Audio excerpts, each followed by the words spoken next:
Hi, this is Janet from Try It, Like It, Create It, and today I'm working with the Works tool from We Are Memory Keepers, and I'm going to make a quick and easy tag. This is so simple, and the wonderful thing is that you have multiple functions with the Works board, but you only need one tool. So what I've done already is I've cut my tag size down to 2 by 3.5, and that's the size tag I want. I'm going to remove the stamp platform from the tool and set it off to the side, and I have also pulled out this guide that shows us how to make tags. So we have all kinds of measurements here which we do not need, although we will use this in just a minute where it says tag. But if we flip it over, you can see here it gives instructions for how to create the tag. So the first thing is to trim your paper to the desired tag size, which I have done. And then you want to place the tag under the hole punch and align with center lines and punch. So to do that, I'm going to turn my punch around so I can see it easily. And hopefully I can let me move the camera just a little bit so you can see it too. All right, so I'm working with this center hole punch here, and I'm going to take my tag and line it up. And so it has measurements on both sides, and I just cut it so I know it's 2 inches wide. So I'm just going to center it on those guidelines there and give it a punch. So that punched the hole in my tag.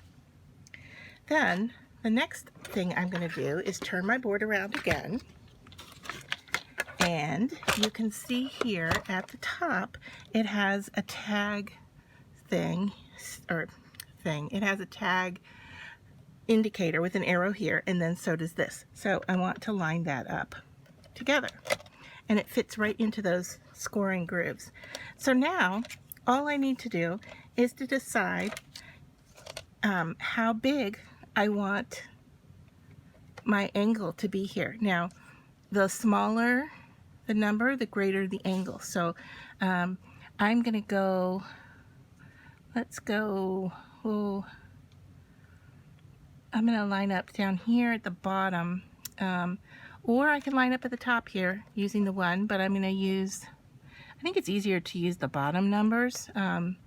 Although if you use the top number, the lines do extend out, so once you cut, you can use it. But I'm just going to go with 4 1/4 here at the bottom, and then cut that tag. Now I'm left-handed, so this placement that I have, it feels a little backwards to me, but we'll make it go.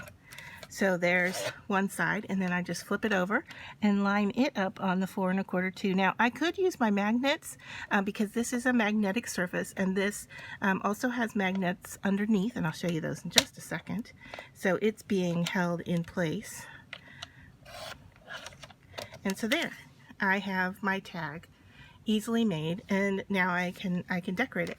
And I just want to flip this over to show you that it also has magnets on the back, so once you've put it in place, it is going to stay in that place and not move around because the magnets are holding it down. So I hope you found this helpful. So now I have a tag that I can easily decorate and use for a gift tag, and that was just so simple. And now I don't have to go out and buy tags anymore. I can just easily make them out of whatever kind of paper I want and whatever color I want using the Works board. Quick and easy, just a few steps, and as we look on the back of this, we can see that the tag was made in 5 steps, 5 easy steps using one tool. So that's how easy it is. And then this measuring tool, so it slips right into the side and snaps into place, and it's ready for your next project. So thanks for watching this quick tutorial on how to make a tag using the Works board, and if you liked it, give it a thumbs up, give me a comment. I'd love to hear your comments about it, and hope to see you here at future videos. And to do that, you can subscribe to my channel or hit the bell, and you will then be notified when I release the next video. Thanks for watching.